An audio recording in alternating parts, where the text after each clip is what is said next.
Et dans cette partie, je montrerai que si Baudin fait référence dans la République, et assez fréquemment d'ailleurs, à la notion de dérogation, cette notion de dérogation a un sens totalement différent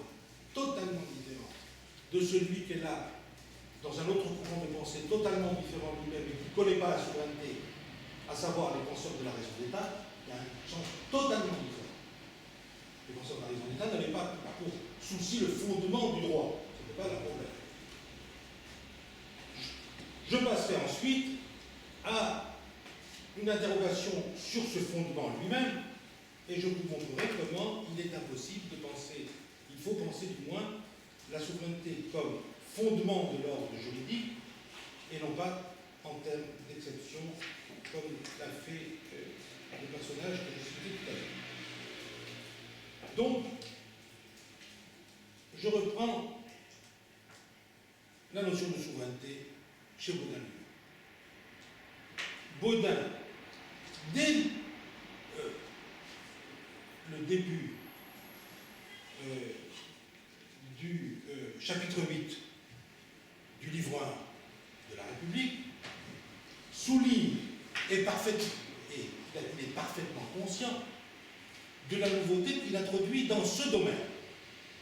Il écrit: il est ici besoin de former la définition de la souveraineté parce qu'il n'y a ni jurisconsulte ni philosophe politique qui l'ait défini. J'assois que c'est le point principal et le plus nécessaire d'être entendu au traité de la République. La définition de la souveraineté, donc, est le point le plus nécessaire pour définir la République, et Baudin souligne qu'avant lui, on ne l'a pas fait. Il pourrait évidemment exagérer sa propre initiative en ce domaine. Ce que je voudrais montrer, c'est qu'il n'exagère pas du tout, et que sa doctrine diffère profondément des doctrines antérieures, par exemple de celle de Claude de Seyssel ou d'autres encore, et même de certains auteurs qui le suivront, et même totalement du courant de pensée de la raison. Donc, quelle est cette définition dont Baudin dit qu'il est le premier à l'avoir établie? Quel en est le contenu?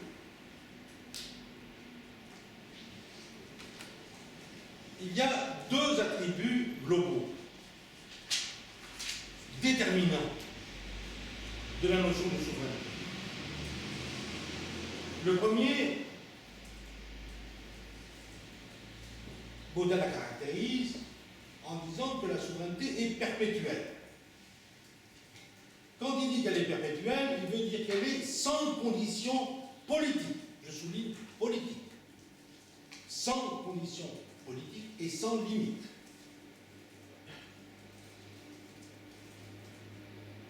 C'est-à-dire que la souveraineté n'est limitée ni dans sa durée, comme on le sait, ni dans sa capacité, ni dans son domaine d'exercice. Je cite: la souveraineté n'est limitée ni en puissance, ni en charge, ni en temps. L'argument de Baudin consiste, comme on le sait, à montrer que soumettre le détenteur de la puissance souveraine à une condition quelconque, de durée ou autre, c'est transformer ce détenteur en simple dépositaire provisoire de la puissance. S'il en était